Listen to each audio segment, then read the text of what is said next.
අපි මාධ්‍ය පිළිබඳව කතා කරනකොට සාම්ප්‍රදායික ජනශ්‍රුතික මාධ්‍ය, ඒ වගේම ප්‍රධාන ධාරාවේ මාධ්‍ය, ඒ කියන්නේ පුවත්පත, ගුවන් විදුලිය, ඒ වගේම රූපවාහිනිය, වගේම අපි නව මාධ්‍ය, ඒ කියන්නේ සමාජ මාධ්‍ය අපිට හඳුනා ගන්නට පුළුවන්. අනෙකුත් මාධ්‍යට සාපේක්ෂව ඕනම කෙනෙකුට සමාජ මාධ්‍ය තුල අන්තර්ගතය නිර්මාණය කිරීමේ හැකියාව තියෙනවා. ඒ වගේම තමයි තමන්ගේ නිදහස් අදහස් දැක්වීමේ හැකියාව ලැබෙනවා සමාජ මාධ්‍ය තුල, පුරවැසි ජනමාධ්‍ය වේදය තුල. මේ පසුබිම තුල අපි දකිනවා යහපත් වගේම අයහපත් බලපෑම් සමාජ මාධ්‍ය නිසාම සමාජගත වන අවස්ථා. ලංකාවේ කළ තියෙන පර්යේෂණ වගේම විවිධ සංගණන වාර්තාවලට අනුව ලංකාවේ වැඩිපුර සමාජ මාධ්‍ය පාවිච්චි කරන්නේ පුරුෂ පක්ෂය වුණත් අපි දකිනවා සමාජ මාධ්‍යවල බලපෑම අයහපත් විදිහට එල්ල වෙන්නේ බොහෝ විට කාන්තාවන්ට. මේ පර්යේෂණ වලින් පවා තහවුරු වෙලා තියෙනවා. අපි බලමු දේශපාලන නිරත වෙලා ඉන්න කාන්තාවන්ගේ අපිට ලැබෙන සමහර අවස්ථාවල ඔවුන්ගේ පෞද්ගලිකත්වය, විශේෂයෙන්ම ඔවුන්ගේ සම්බන්ධතාව වෙන්න පුළුවන්, ඔවුන්ගේ ලිංගික දිශානතිය වෙන්නත් පුළුවන්. මේ කටකතා විදිහට, ගොසිප් විදිහට නිර්මාණය කරලා සමාජ මාධ්‍ය තුල පතුරවන අවස්ථා අපි දකිනවා. බොහෝ විට ඒ නිසාම දේශපාලනයට කාන්තාවන් පැමිණීමේ ප්‍රවණතාවය අඩු වෙලා තියෙනවා. වගේම එක රැයකින් ඔවුන් ගොඩනගා ගත්ත ඔවුන්ගේ ප්‍රතිරූපය බිඳ වැටෙන අවස්ථා අපි දැක ගන්නට පුළුවන්.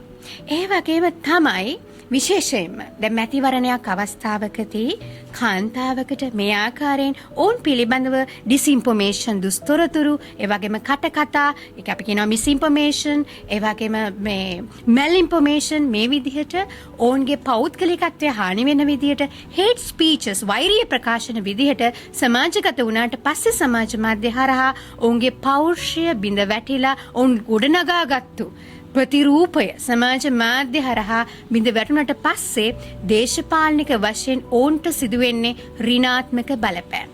මේ වගේ පසුබිමක් තුල ඊටම වගකීමෙන් කාන්තාව සමාජ මාධ්‍ය පාවිච්චි කරන්නට අවශ්‍ය වෙනවා. ඔබ දේශපාලනයට උනන්දුවක් තියෙන කාන්තාවක් වෙන්නට පුළුවන්.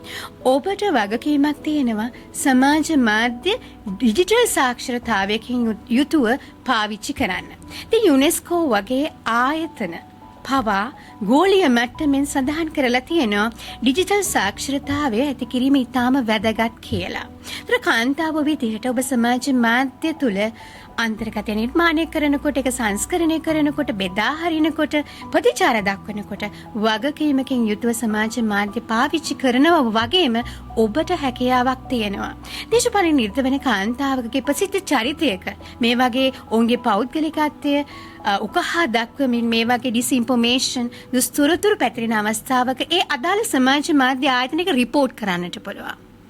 ඒ වගේම තමයි ඒ තියෙන අන්තර්ගතය කිසිම අවස්ථාවක ප්‍රතිචාර දක්වන්නේ නැතුව, ඒක බෙදා හරින්නේ නැතුව බොහොම වගකීමකින් කටයුතු කරන්නට පුළුවන්. අපි ඩිජිටල් සාක්ෂරතාවය පිළිබඳව කතා කරනකොට ප්‍රධාන වශයෙන් අපි අවධානය යොමු කරන්නට ඕන සමාජ මාධ්‍ය තුල තියෙන මේ වගේ අන්තර්ගතයන් විශ්ලේෂණය කරලා යටිඅරු තේරුම් ගන්නව. වගේම අනිත් කාරණාව තමයි ආචාර ධර්මානුකූලව සමාජ මාධ්‍ය භාවිත කිරීම ඉතාම වැදගත් වෙනවා.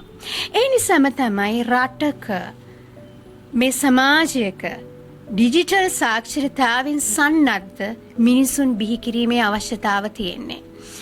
අපි දන්නවා දේශපාලනයේ නිරත වෙන කාන්තාවන් ඔවුන්ට දේශපාලන බලය හිමි වෙන අවස්ථාවක ඔවුන්ට හැකියාව ලැබෙනවා මේ රටේ ප්‍රතිපත්ති තීරණ ගන්න අවස්ථාවලට, ඒ වගේ සංසිද්ධි වලට දායක වෙන්න.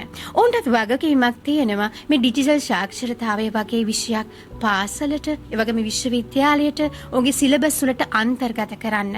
මොකද මොන රැකියාවක වෘත්තියක නියලුණත් සමාජ මාධ්‍ය සමාජයට කරන යහපත් බලපෑම නිසාම සමාජ මාධ්‍ය වගකීමකින් ආචාර ධර්මානුකූලව පාවිච්චි කිරීම පිළිබඳව දැනුවත් වීම ලබා ගැනීම ඉතාම වැදගත් වෙනවා.